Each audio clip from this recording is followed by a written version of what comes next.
4月份咧就有個長假5日嘅，咁啊變咗今已經去咗1/3啦。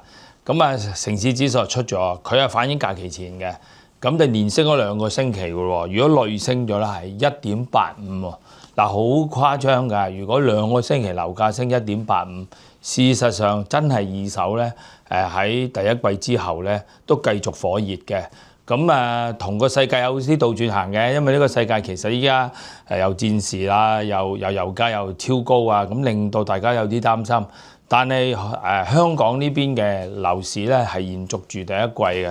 嗱，如果講第一季去到今天咧，就樓價已經升咗6.6啊，都算急嘅。咁啊變咗一個月咧，基本係升2% 樓價以上嘅。咁呢個係反映二手嘅樓價嘅。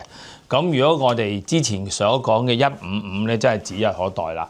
嗱今天咧已經係報153.68啦，係0.99%嘅升幅。嗱呢個升幅近乎1%。頭先講過啊。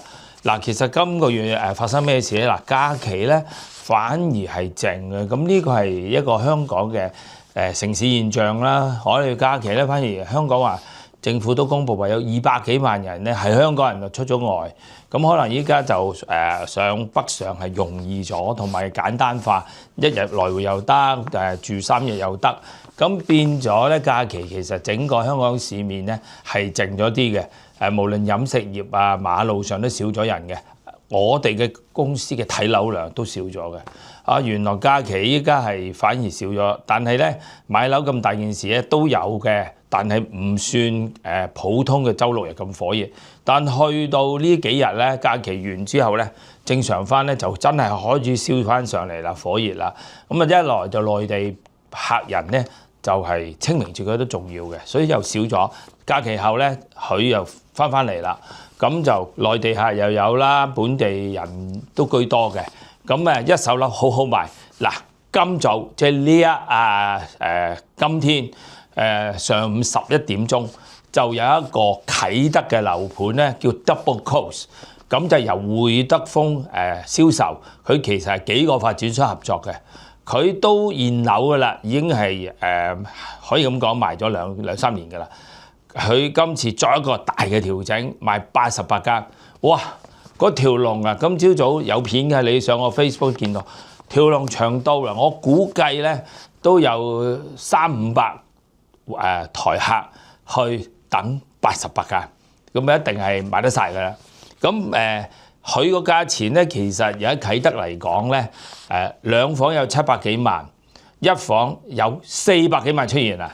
咁變咗咧喺400幾萬啦，500幾萬呢個 sector 咧，近期二手樓貴咗咧，全新樓喎，質量都好靚嘅。咁啊，雖然未必係煙花海景，但係內園啊，都係大型名牌發展商。咁變咗咧，市民用家居多。我見今朝早喺條龍嚟講咧，香港人年青人真係多。咁依家其實香港人發力緊，咁啊有6-7成係香港人，咁啊梗有部分係講國語嘅，咁都係買嚟長線持有嘅。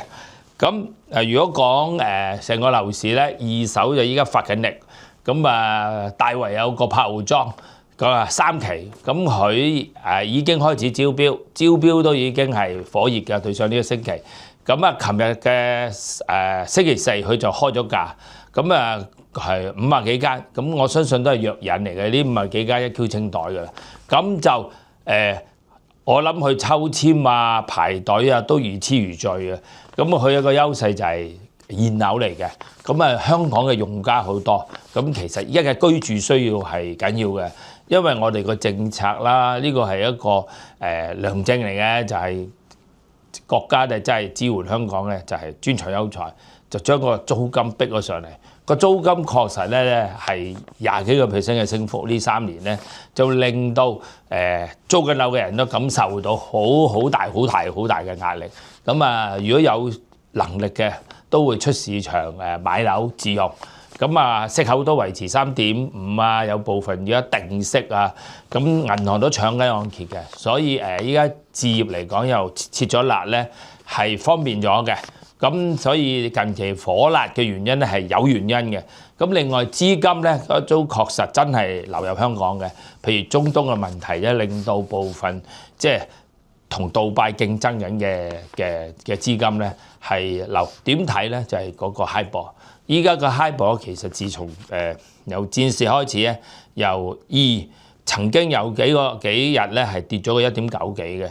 咁 HIBOR 咧就由銀行公有個金管局度出啦。咁呢個 HIBOR 就係銀行嘅拆息，證明咧銀行嘅水浸，好多資金入緊嚟。